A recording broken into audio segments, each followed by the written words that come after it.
किया वह जितना ही सारगर्भित था उतना ही रोचक भी था। आपने अनुभव किया होगा कि उन्होंने पाश्चात्य जगत से लेकर पौरस्त्य जगत तक के संपूर्ण काव्यशास्त्र को उन्होंने छुआ, उसको अवगाहा, उसकी प्रामाणिक व्याख्या की और कोई भी ऐसा उनका विदेश नहीं था जो निष्प्रमाण रहा। इससे इतना तो हम लोगों का विश्वास दृढ़ हुआ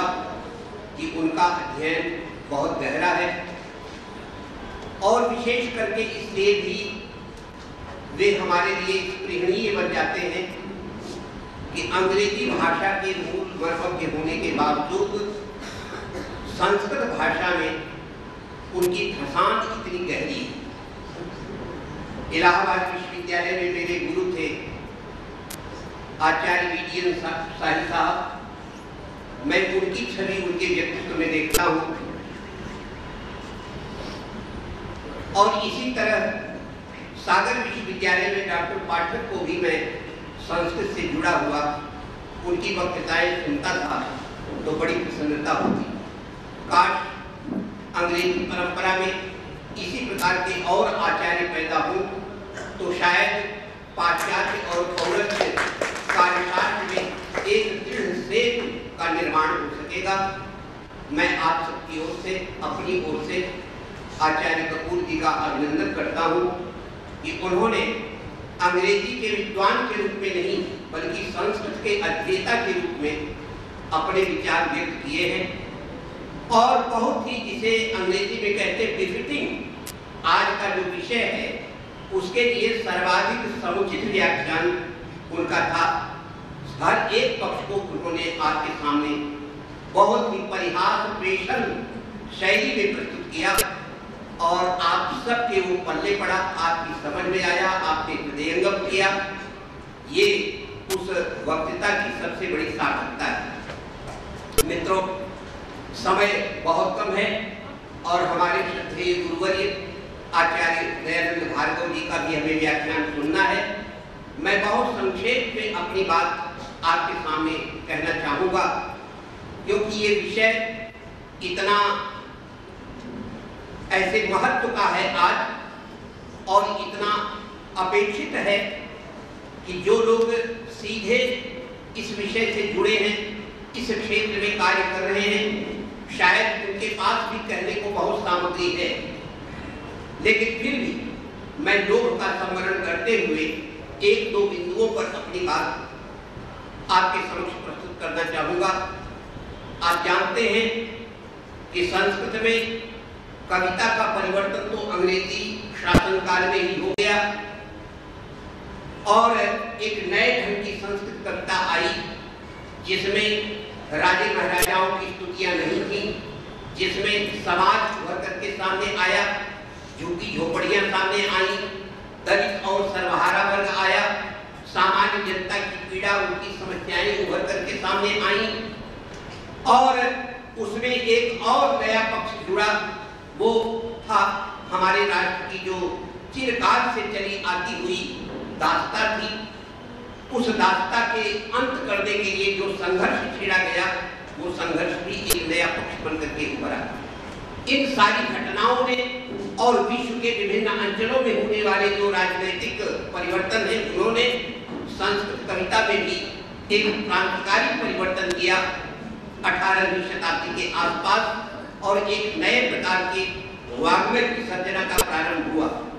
तो कविता में तो परिवर्तन बहुत हुआ, लेकिन 200 वर्षों की रचना धर्मिता के बाद अब यह अनुभव करना धीरे धीरे आवश्यक होने लगा कि हम काव्य में तो परिवर्तन कर रहे हैं, लेकिन इस काव्य का नियमन करने वाले जो रूल्स और रेगुलेशंस हैं, जो इसके सिद्धांत हैं, यदि उनमें हमने परिवर्तन न किया तो आगे आने वाली पीढ़ी को दिशा निर्देशक सिद्धांत कहां से मिलेंगे। हमारा काव्यशास्त्र कहीं न कहीं पीछे छूट रहा था और इस बात की चिंता पिछली शताब्दी के 7वें दशक के अंतिम वर्षों में ही प्रारंभ हो गई थी। हम लोग ये सोचने विचारने लगे थे कि हमको कविता का जो व्यावहारिक और प्रायोगिक पक्ष है, उसके साथ ही साथ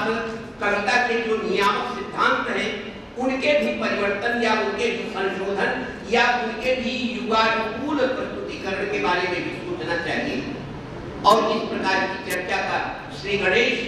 सबसे पहले हम लोगों ने 8वें दशक में सागर विश्वविद्यालय के मंच से किया। पहली बार वहां पर प्रोफेसर राधावल्लभ त्रिपाठी के नेतृत्व में एक कार्यशास्त्रीय नूतन कार्यशास्त्रीय संभावनाओं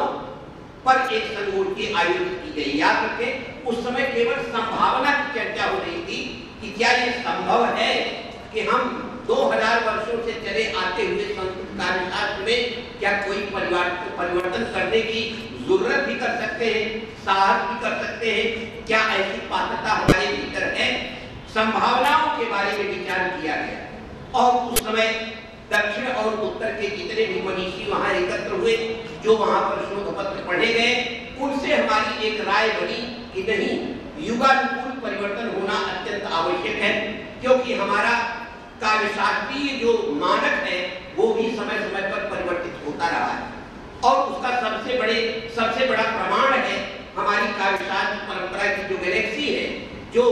उत्तरोत्तर जो उसमें विकास होता रहा है सैद्धांतिक स्तर पर और अन्य स्तरों पर, वह सबसे बड़ा प्रमाण है कि हमने उसमें परिवर्तन किया है सहजता के साथ, उसमें भी समय समय पर हमने संशोधन किया है। तो उस संगोष्ठी से हमको बहुत बड़ा बल मिला, जो प्रतिभागी थे उनको भी बड़ा बल मिला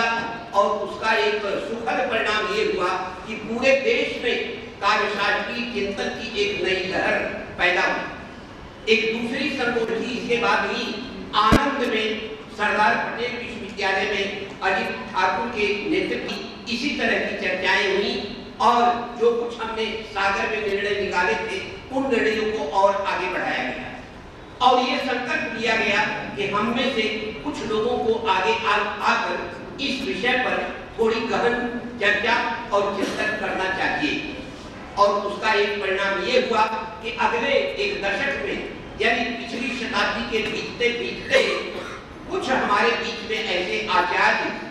प्रखर मत के आचार्य सामने आए, जिन्होंने सचमुच अपने शोध निबंधों के माध्यम से, अपनी वक्ताओं के माध्यम से हमारे समाज को ये विश्वास दिलाया कि वो इस कार्य में, इस जो है प्रयोजन में अच्छी तरह से लगे हुए हैं और निकट भविष्य में हम कोई न कोई परिवर्तन उसकी सूचना दें। और उसी का एक सुखद परिणाम था कि 2-3 ऐसे आचार्य हमारे सामने उपस्थित हुए, जिनमें इस नगर का सौभाग्य है कि यहाँ पर स्वयं आचार्य ब्रह्मानंद शर्मा जी, जिन्होंने काव्य सत्याग्रह की रचना की, और उसी के समानांतर काशी में आचार्य रेवा प्रसाद द्विवेदी जी, जिन्होंने काव्यालंकार कारिका की रचना की। ये 2 ग्रंथ हमारे सामने आए इदम प्रथमतया, और उनके बारे में अब हम आधार बना करके चर्चा करने लगे काव्य के विभिन्न पक्षों पर। ये एक परंपरा का श्री गणेश था मित्रों, और मैं विस्तार में नहीं जाना चाहता। आगे की जो विकास की परंपरा है वो आप अच्छी तरह से जानते हैं कि वर्तमान जो शताब्दी गई आई, उसके पिछले एक दशक में ही कई इस तरह के और प्रयत्न हुए और आज ये हमारा सौभाग्य है कि कार्यशास्त्र की चर्चा का आधार बनने वाले अनेक ग्रंथ हमारे बीच में विद्यमान हैं। ढेर सारे लोग इस कार्य में लगे हुए हैं। भाई राधावल्लभ त्रिपाठी जी ने अभिनव काव्यालंकार सूत्रम की रचना की। मैंने इस विषय में थोड़ा प्रयत्न बहुत पहले शुरू कर दिया था, लेकिन बाद में विदेश यात्रा से लौटने के बाद मैंने अपने ग्रंथ को परिपूर्ण किया। इधर हमारे 2-3 मित्र और भी उसमें सामने आए हैं, जुड़े हैं। अब ये बात और है कि जो काव्यशास्त्र हमारे यहाँ लिखा जा रहा है उसमें उसकी समीक्षा होनी चाहिए, और इस दृष्टि से समीक्षा होनी चाहिए कि कहीं हम काव्यशास्त्र की संरचना के लिए तो संरचना नहीं कर रहे हैं, कहीं ऐसा तो नहीं कि हमारे भीतर कोई लोभ बढ़ता है जिसके नाते हम कोई एक नया ग्रंथ लिख रहे हैं। क्योंकि हमारी काव्यशास्त्र की जो प्राचीन परंपरा है, आप देखें कि वो महान तपस्वी आचार्य रहे। उन्होंने कभी अपने